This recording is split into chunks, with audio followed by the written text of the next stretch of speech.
मौनव्याख्यप्रकटितपरब्रह्मतत्त्वं युवानम् वर्षिष्टान्ते वसदृष्टिं गणैरावृतं ब्रह्मनिष्ठैः आचार्येन्द्रं करकलितचिन्मुद्रमानन्दमूर्तिम् स्वात्वा रामं मुदितवदनं दक्षिणामूर्तिमीडे विश्वं दर्पणदृश्यमाननगरीतुल्यं निजान्तर्गतम् पश्यन्नात्मनि मायाया बहिरिवोद्भूतं यथा निद्रया यः साक्षात् कुरुते प्रबोधसमये स्वात्मानमेवाद्वयम् तस्मै श्रीगुरुमूर्तये नमः इदं श्रीदक्षिणामूर्तये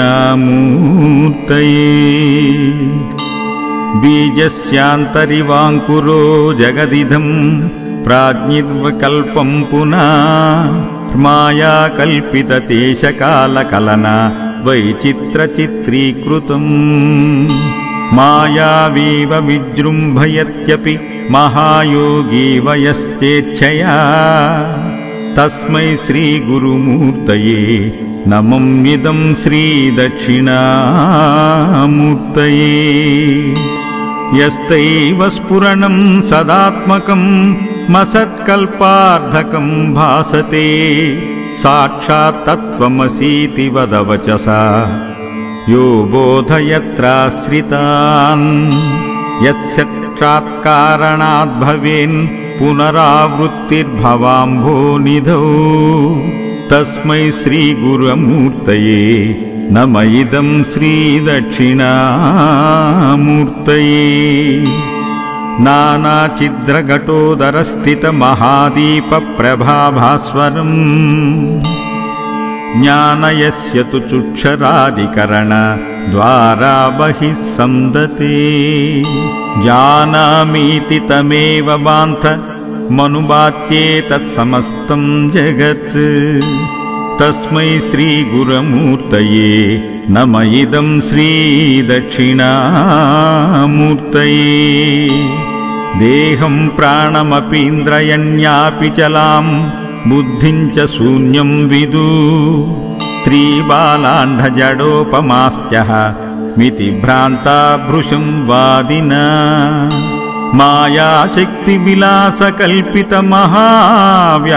मायाशक्तिविलासकल्पितमहाव्यामोहसंहारिणे तस्मै श्रीगुरुमूर्तये नमः इदं श्रीदक्षिणामूर्तये राहुग्रस्तदिवाकरेन्दुसदृशो मायासमाच्छादनात् सन्मात्रकरुणोपसंहरणतो यो भूत्सुषुप्तपुमान् जागृत्यप्नमिति प्रबोधसमये यः प्रत्यभिज्ञायते तस्मै श्रीगुरुमूर्तये नमः इदं श्रीदक्षिणामूर्तये बाल्यादिष्यपि जाग्रदादिषु तदा सर्वास्वस्थास्वपि व्यावृत्तास्वनुवर्तमानमिहमित्यन्तस्फुरन्तं सदा स्मात्मानं प्रकटीकरोति भजतां यो भद्रया मुद्रया तस्मै श्रीगुरुमूर्तये नमः इदं श्रीदक्षिणामूर्तये विश्वं पश्यति कार्यकारणतया स्वस्वामि सम्बन्धता शिष्याचार्यतया तदैव पितृपुत्राद्यात्मना वेदते स्वप्ने जाग्रति वायु एष पुरुषो माया परिभ्रामिता तस्मै श्रीगुरुमूर्तये नमः इदं श्रीदक्षिणामूर्तये घोरं भाष्यनलो नीलोम्बरमहर्नादो हिमांशुपुमा नित्या भाति चराचरात्मकमिदं यस्त्वैव मूर्त्याष्टकम् नान्यत् किञ्चन विद्यते विमृशतां यस्मात् परस्माद् विभो तस्मै श्रीगुरमूर्तये नम इदं श्रीदक्षिणामूर्तये। सर्वात्मत्वमिति स्फुटीकृतमिदं यस्मादमुष्मिंस्तवे तेनास्य श्रवणात् तदर्था मनन्नाद्यानाञ्च संकीर्तनात्। सर्वात्मत्वमहाविभूतिसहितं स्वाद्वीश्वरत्वं स्वत्वसिद्धतेत्। तत्पुनरष्टदा परिणतं चैश्वर्यमव्याहतं वटविटपि समीपे भूमिभागे निषण्णम्। सकलमुनिजननां ज्ञानदातारमारात् त्रिभुवनगुरुमीशं श्रीदक्षिणामूर्तिदेवम्। जननमरणदुःखच्छेद दक्षं नमामि। चित्रं वटतरोर्मूले वृद्धा शिष्या गुरुर्युवा। गुरोस्तु मौनं व्याख्यानां शिष्यास्तु छिन्न संशया। ॐ नमः प्रणवार्धाय शुद्धज्ञानैकमूर्तये निर्मलाय प्रशान्ताय दक्षिणामूर्तये नमः। गुरवे सर्वलोकानां भिषजे भवरोगिणां निधये सर्वविद्यानां दक्षिणामूर्तये नमः। दक्षिणामूर्तये नमः। दक्षिणामूर्तये नमः।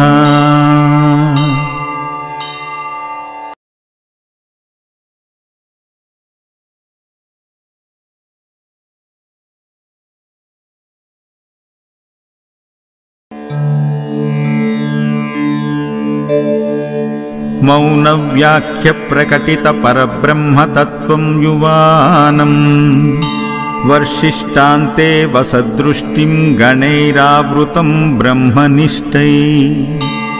आचार्येन्द्रं करकलितचिन्मुद्रमानन्दमूर्तिम् स्वात्वारामं मुदितवदनं दक्षिणामूर्तिमीडे। विश्वं दर्पणदृश्यमाननगरीतुल्यं निजान्तर्गतम् पश्यन्नात्मनि मायाया बहिरिवोद्भूतं यथा निद्रया। यः साक्षात् कुरुते प्रबोधसमये स्वात्मानमेवाद्वयम्। तस्मै श्रीगुरुमूर्तये नम इदं श्रीदक्षिणामूर्तये। बीजस्यान्तरिवाङ्कुरो जगदिदं प्राज्ञिर्विकल्पं पुनः मायाकल्पितदेशकालकलना वैचित्रचित्रीकृतम्। मायावीव विजृम्भयत्यपि महायोगी वयश्चेच्छया। तस्मै श्रीगुरुमूर्तये नमम्यिदं श्रीदक्षिणामूर्तये। यस्तैव स्फुरणं सदात्मकं मसत्कल्पार्धकं भासते साक्षात् तत्त्वमसीति वदवचसा यो बोधयत्राश्रितान्। यत्साक्षात्कारणाद् भवेन् पुनरावृत्तिर्भवाम्भोनिधौ। तस्मै श्रीगुरुमूर्तये नम इदं श्रीदक्षिणामूर्तये। नानाचिद्रघटोदरस्थितमहादीपप्रभाभास्वरम् ज्ञानयस्य तु चुक्षरादिकरणद्वारा बहिः संदते। जानामीति तमेव बान्थ मनुबात्येतत्समस्तं जगत्। तस्मै श्रीगुरुमूर्तये नम इदं श्रीदक्षिणामूर्तये। देहं प्राणमपीन्द्रयण्यापि चलां बुद्धिं च शून्यं विदु। त्रिबालाण्डजडोपमास्त्यः मिति भ्रान्ता भृशं वादिना। मायाशक्तिविलासकल्पितमहाव्यामोहसंहारिणे तस्मै श्रीगुरमूर्तये नम इदं श्रीदक्षिणामूर्तये। राहुग्रस्तदिवाकरेन्दुसदृशो मायासमाच्छादनात् सन्मात्रकरुणोपसंहरणतो यो भूत्सुषुप्तपुमान् जागृत्यप्नमिति प्रबोधसमये यः प्रत्यभिज्ञायते तस्मै श्रीगुरुमूर्तये नम इदं श्रीदक्षिणामूर्तये। बाल्यादिष्यपि जाग्रदादिषु तदा सर्वास्वस्थास्वपि व्यावृत्तास्वनुवर्तमानमिहमित्यन्तस्फुरन्तं सदा स्मात्मानं प्रकटीकरोति भजतां यो भद्रया मुद्रया तस्मै श्रीगुरमूर्तये नम इदं श्रीदक्षिणामूर्तये। विश्वं पश्यति कार्यकारणतया स्वस्वामि सम्बन्धता शिष्याचार्यतया तदैव पितृपुत्राद्यात्मना वेदते। स्वप्ने जाग्रति वायु एष पुरुषो माया परिभ्रामिता तस्मै श्रीगुरमूर्तये नम इदं श्रीदक्षिणामूर्तये। घोरं भास्यनलो नीलोऽम्बरमहर्नादो हिमांशु पुमा नित्या भाति चराचरात्मकमिदं यस्त्वैव मूर्त्याष्टकम्। नान्यत्किञ्चन विद्यते विमृशतां यस्मात् परस्माद्विभो तस्मै श्रीगुरमूर्तये नम इदं श्रीदक्षिणामूर्तये। सर्वात्मत्वमिति स्फुटीकृतमिदं यस्मादमुष्मिंस्तवे तेनास्य श्रवणात् तदर्थ मनन्नाद्यानाञ्च संकीर्तनात्। सर्वात्मत्वमहाविभूतिसहितं स्वाद्वीश्वरत्वं स्वत्वसिद्धतेत् तत्पुनरष्टदा परिणतं चैश्वर्यमव्याहतं वटविटपि समीपे भूमिभागे निषण्णं। सकलमुनिजननां ज्ञानदातारमारात् त्रिभुवनगुरुमीशं श्रीदक्षिणामूर्तिदेवं। जननमरणदुःखच्छेद दक्षं नमामि चित्रं वटतरोर्मूले वृद्धा शिष्या गुरुर्युवा। गुरोस्तु मौनं व्याख्यानां शिष्यास्तु छिन्न संशया।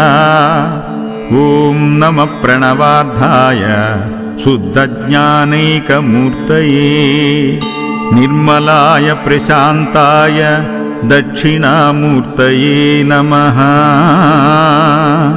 गुरवे सर्वलोकानां भिषजे भवरोगिणां निधये सर्वविद्यानां दक्षिणामूर्तये नमः।